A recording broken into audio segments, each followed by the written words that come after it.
கோவில் திருவிழாவில் முன்னாள் அமைச்சர் எஸ்.பி. வேலுமணி உற்சாகமாக நடனமாடிய வீடியோ சமூக வலைதளங்களில் பரவலாக பகிரப்பட்டு வருகிறது.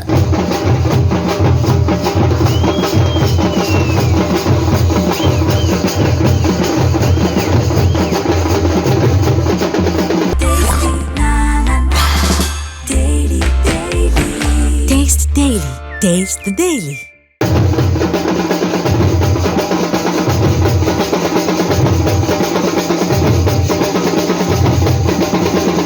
கோவை சுகுணாபுரம் மைல்கல் பகுதியில் பழமை வாய்ந்த சக்திமிக்க அருள்மிகு ஸ்ரீ சக்தி மாரியம்மன் திருக்கோவில் திருவிழா வெகு விமர்சையாக நடைபெற்றது.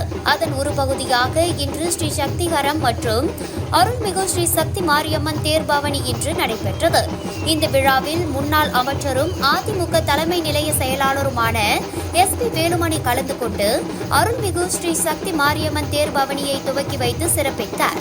அப்போது எஸ்.பி. வேலுமணி பக்தர்களுடன் உற்சாகமாக நடனமாடி ஊர்வலமாக நடந்து சென்றார். மேலும் இந்த விழாவில் ஏராளமான பெண்கள் அம்மனுக்கு பால்குடம் எடுத்தும் முளைப்பாரிகள் எடுத்தும் பூச்சட்டிகள் எடுத்தும் நேர்த்திக்கடன் செய்தனர்.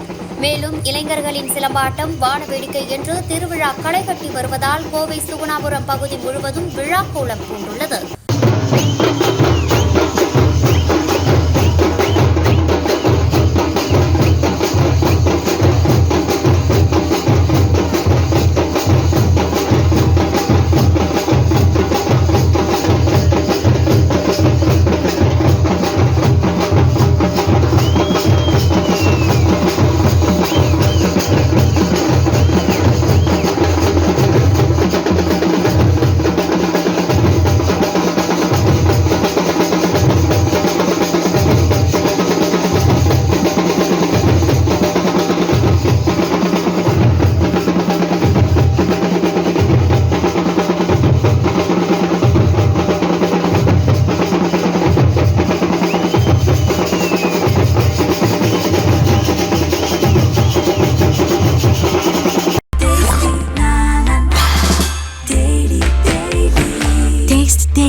Taste the Daily.